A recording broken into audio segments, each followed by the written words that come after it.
Hello everyone, welcome to NEET chemistry 180। আজকে আমাদের topic হচ্ছে হ্যালো অ্যালকেনস এন্ড হ্যালোয়ারিনস অর্থাৎ class 12 organic chemistry first chapter. তার কিছু ইম্পর্টেন্ট এমসিকিউ অর্থাৎ রিঅ্যাকশন আকারে অথবা অন্য ফিজিক্যাল প্রপার্টিজ এর আকারে আমরা কিছু এমসিকিউ দেখে নেব। তোমরা যারা আগামী দিনে নিট দিতে চলেছো অথবা ক্লাস 12 এর বোর্ড এক্সাম দিতে চলেছো তাদের জন্য কিন্তু এই ভিডিওটি খুবই ইম্পর্টেন্ট হতে চলেছে। তাই তোমরা ভিডিওটি শেষ পর্যন্ত দেখতে থাকো। আশা করছি এই চ্যাপ্টার থেকে তোমাদের বেশ কিছু সমস্যার সমাধান হয়ে যাবে এবং তোমরা রোজ এই টাইপের ভিডিও পেতে অবশ্যই চ্যানেলটি সাবস্ক্রাইব করে নোটিফিকেশন বেলটি প্রেস করে দাও। এই চ্যানেলটি ফলো করলে আশা করছি নিট অথবা জেইই তে কেমিস্ট্রিতে তোমরা একটা হায়ার স্কোর করতে পারবে। তো চলো ভিডিওটি শুরু করছি।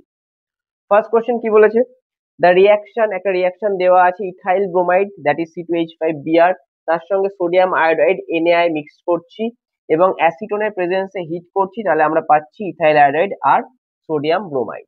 তাহলে এখানে দেখো যে রিঅ্যাকশনটা হচ্ছে, আমি যদি রিঅ্যাকশনটা আরেকবার লিখি, C2H5Br প্লাস NaI, সেখানে আমরা দিচ্ছি অ্যাসিটোন আর হিটিং কন্ডিশন, তাহলে সেক্ষেত্রে আমরা পাচ্ছি C2H5I প্লাস NaBr। এখানে কি হচ্ছে দেখো, এখানে এই ব্রোমিন আর আয়োডিন ইন্টারচেঞ্জ করছে অর্থাৎ হ্যালোজেন এক্সচেঞ্জ হচ্ছে। এবং এটা কি ধরনের রিঅ্যাকশন? এটা হচ্ছে হ্যালোজেন এক্সচেঞ্জ রিঅ্যাকশন। এবং এই রিঅ্যাকশনটার নেম রিঅ্যাকশন কি? এটার নাম হচ্ছে ফিঙ্কেলস্টাইন রিঅ্যাকশন, যেখানে আমরা আয়োডাইড প্রিপেয়ার করি ফ্রম ব্রোমাইড অর ক্লোরাইড। তাহলে এইখানে আমরা কি রিঅ্যাকশন পেলাম? এইটাকে আমরা বলবো ফিঙ্কেলস্টাইন রিঅ্যাকশন। তাহলে option B will be the correct answer. Next, 2-bromobutane on treatment with alcoholic KOH gives। 2-bromobutane কে আমরা অ্যালকোহলিক KOH দিয়ে ট্রিট করছি। দেখো অ্যালকোহলিক KOH কি রিঅ্যাকশন দেখায়? আমরা জানি অ্যালকোহলিক KOH আমাদের অলওয়েজ এলিমিনেশন রিঅ্যাকশন দেখায়, আর অ্যাকুয়াস KOH কি দেখায়? সাবস্টিটিউশন দেখায়। তাহলে 2-bromobutane এর স্ট্রাকচারটা যদি আঁকি, ফার্স্টে আমরা চারটে কার্বন নেব, এই তাহলে 1 2 3 4, 2 পজিশনে ব্রোমিন এবং বাকি সব জায়গায় আমাদের কি হবে? হাইড্রোজেন আসবে। তাহলে এইখানে আমাদের এই এলো এবং এইখানে আমাদের কি আসবে? এখানে হাইড্রোজেন আসবে, এইখানে হাইড্রোজেন আসবে, এইখানে হাইড্রোজেন আসবে এবং এখানে আমরা CH3 পাবো।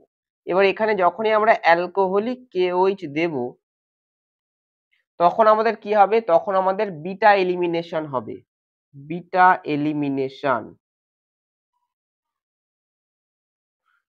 তার মানে এখান থেকে HBr বেরিয়ে যাবে অর্থাৎ মাইনাস HBr। কোথা থেকে বেরোবে? বিটা পজিশন থেকে হাইড্রোজেন বেরোবে। ব্রোমিনের সঙ্গে যে কার্বনটা তাকে আমরা নাম দেবো আলফা এবং পাশের গুলোকে বলবো আমরা বিটা। তাহলে এক্ষেত্রে আমরা দুটো প্রোডাক্ট পেতে পারি, এখান থেকে হাইড্রোজেন আর ব্রোমিন এখান থেকে বেরোলে এইখানে একটা ডাবল বন্ড পেতে পারি, আর যদি এখান থেকে বেরোয় তাহলে এইখানে একটা ডাবল বন্ড পেতে পারি। তাহলে স্ট্রাকচার দুটো কি কি হবে? ফার্স্টে আমরা পাবো CH2 ডাবল বন্ড, অর্থাৎ এখান থেকে বেরোচ্ছে ধরে নিচ্ছি, তাহলে CH single bond CH double bond CH2, এটা একটা প্রোডাক্ট পাবো, plus sorry double bond CH2 না, সিঙ্গেল বন্ড CH3 পাবো এখানে একটা,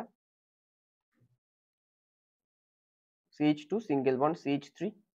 আচ্ছা, প্লাস যদি এইখান থেকে বেরোই তাহলে আমরা কি পাবো? এখানে CH3 থাকবে সিঙ্গেল বন্ড, এখানে CH আর ডাবল বন্ড মাঝে চলে আসবে, CH সিঙ্গেল বন্ড CH3। এইখানে আমরা জানি ZZF রুল অনুযায়ী এইটা হচ্ছে মেজর, কারণ এখানে মোর সাবস্টিটিউটেড আছে, আর উপরেরটা হচ্ছে আমাদের মাইনর।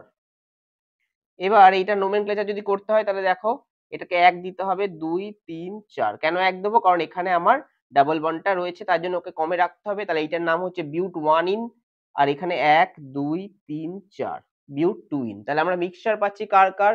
মিক্সচার পাচ্ছি বিউট 1 ইন এন্ড বিউট 2 ইন। তাহলে both 1 and 3 will be the product. Next, in the following sequence reaction, দেখো CH3Br তার সঙ্গে KCN দিচ্ছি এবং সেখানে হাইড্রোলাইসিস করার পরে আমরা LiLH4 ইথার দিচ্ছি এবং আলটিমেটলি C পাচ্ছি। আমাকে C কোনটা জানতে চেয়েছে। তাহলে আমি যদি রিঅ্যাকশনটা লিখি, CH3Br তার সঙ্গে আমি দিচ্ছি KCN, সায়ানাইড দিলে কি পাবো আমরা? আমরা এখানে অ্যালকিল সায়ানাইড পাবো। তাহলে এক্ষেত্রে কি হবে? CH3CN, এইটা হচ্ছে আমাদের A। নেক্সট, এটাকে যদি আমরা হাইড্রোলাইসিস করি তাহলে সায়ানাইডটা হাইড্রোলাইসিস হয়ে যাবে কার্বক্সিলিক অ্যাসিড, তাহলে CH3COO এইচ, এইটা হচ্ছে আমাদের বি, তাহলে CH3COOH টা হচ্ছে আমাদের বি।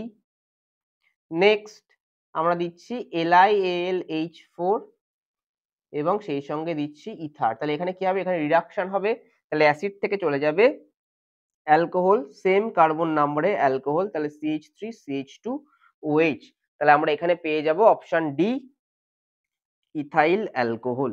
তাহলে এই হচ্ছে আমাদের ফাইনাল প্রোডাক্ট। তাহলে এই পর্যন্ত আমরা করলাম বেশ কিছু রিঅ্যাকশনের কোশ্চেন, এবং আমরা এরপরে আরো কিছু রিঅ্যাকশনস এবং এই ওরিয়েন্টেড কোশ্চেন্স দেখে নেব।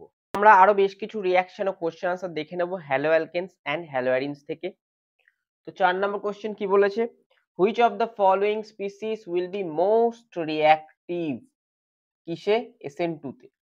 অপশন 4টে আছে, দেখো SN2 কি ম্যানারে হয় আমি যদি বলে দিই, SN2 আমাদের এই ম্যানারে হয়, এরকম একটা অ্যালকিল হ্যালাইড থাকে, এটা হচ্ছে এক্সট্রা লিভিং গ্রুপ, তাহলে এইখানে আমার ডেল্টা মাইনাস যেহেতু ইলেকট্রোনেগেটিভ অ্যাটম, আর এটা ডেল্টা প্লাস কার্বন, এই এক্স এর 180 ডিগ্রি অ্যাঙ্গেলে আমার নিউক্লিওফাইল ব্যাক সাইড অ্যাটাক করে এবং এখান থেকে এটা বেরিয়ে যায়, বেরিয়ে গেলে আমরা এরকম একটা ট্রানজিশন স্টেট পাই, নিউক্লিওফাইল আর এক্স, যেখানে এটা ডেল্টা মাইনাস, এটা ডেল্টা প্লাস এবং এটা ডেল্টা মাইনাস, এবং ফাইনালি আমরা এরকম একটা প্রোডাক্ট পাই, আর সাইড প্রোডাক্ট হিসাবে এক্স মাইনাস। তাহলে এইখানে অ্যাটাকটা করতে পারবে নিউক্লিওফাইল কখন, হায়ার রেটে, যখন আমাদের যে অ্যালকিল হ্যালাইডটা আছে তার যে ইলেকট্রোফিলিক কার্বন তার চারিদিকে ছোট গ্রুপ আছে, অর্থাৎ 1 ডিগ্রির ক্ষেত্রে হাইয়েস্ট হবে, 1 ডিগ্রি 2 ডিগ্রি আর 3 ডিগ্রি কম্পেয়ার করলে। আর যদি মিথাইল থাকে তাহলে সেক্ষেত্রে হাইয়েস্ট হবে, কারণ তার চারিদিকে আমার 3টে হাইড্রোজেন আছে, অর্থাৎ এই যে ইলেকট্রোফিলিক কার্বন আর সেই কার্বনের চারিদিকে যত ছোট গ্রুপ থাকবে তত বেশি স্পেস পাবে নিউক্লিওফাইল অ্যাটাক করার এবং তত রিঅ্যাকশন রেট বেড়ে যাবে। এবার আমরা যদি এগুলো দেখি তাহলে এখানে দেখো কি আছে, এখানে একটা মিথাইল আছে আর দুটো হাইড্রোজেন আছে, তাহলে দুটো হাইড্রোজেন একটা মিথাইল, এখানে দেখো একটা আমাদের বড় গ্রুপ আছে এবং দুটো হাইড্রোজেন আছে, এখানে দেখো এইটা কি, এটা হচ্ছে আমাদের 2 ডিগ্রি, এটাও 2 ডিগ্রি, এটা কত ডিগ্রি, এটা 1 ডিগ্রি, এটাও 1 ডিগ্রি, তাহলে আমরা বললাম 1 ডিগ্রিতে হায়ার হবে দেন 2 ডিগ্রি, কারণ 1 ডিগ্রিতে একটা কার্বন অ্যাটাচ থাকে ইলেকট্রোফিলিক কার্বনে, আর 2 ডিগ্রিতে দুটো কার্বন অ্যাটাচ থাকে, তাহলে নিচের দুটো তো হবে না, এবার উপরের দুটোর মধ্যে কোনটা হবে, উপরের দুটোর মধ্যে দেখো এইখানে দেখো শুধু একটা মিথাইল আছে, এইখানে দেখো একটা বড় গ্রুপ আছে, তাহলে কোথায় জায়গা বেশি, এইখানে জায়গা বেশি, তাহলে এইখানে আমার SN2 বেশি দেবে, তো option A will be the correct answer. Next 5 number যদি দেখি, দেখো একটা রিঅ্যাকশন দিয়েছে আমাদের সাইক্লোহেক্সাইল ব্রোমাইড বা ব্রোমোসাইক্লোহেক্সেন ম্যাগনেসিয়াম ড্রাইথারে এক্স দিচ্ছি, তার সঙ্গে আমি অ্যাসিটামাইড দিচ্ছি, তাহলে আমি যদি দেখি রিঅ্যাকশনটা, তাহলে ফার্স্টে আমাদের এরকম রয়েছে, তার সঙ্গে ম্যাগনেসিয়াম ড্রাইথার, খুব সহজে আমাদের গ্রিগনাট প্রিপেয়ার হবে, তাহলে বিআর এর আগে আমার এমজি চলে আসবে, তাহলে আমরা এখানে পেয়ে যাব MgBr।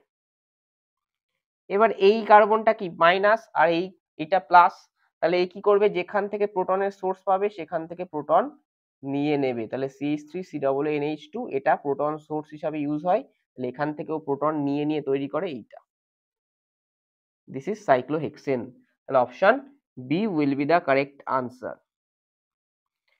তাহলে এই অবধি আমাদের ছোট একটা ভিডিও ছিল যেখানে আমরা মোর ওভার সমস্ত টাইপ অফ রিঅ্যাকশন কমপ্লিট করার চেষ্টা করেছি। যদি তোমাদের ভিডিওটি ভালো লাগে অবশ্যই ভিডিওটি লাইক করো, বন্ধুদের সঙ্গে শেয়ার করো, আর চ্যানেলটি সাবস্ক্রাইব করে নোটিফিকেশন বেলটি প্রেস করতে ভুলো না।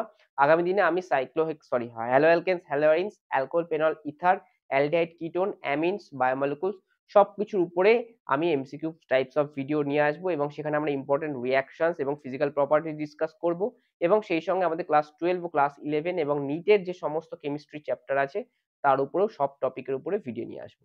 নমস্কার।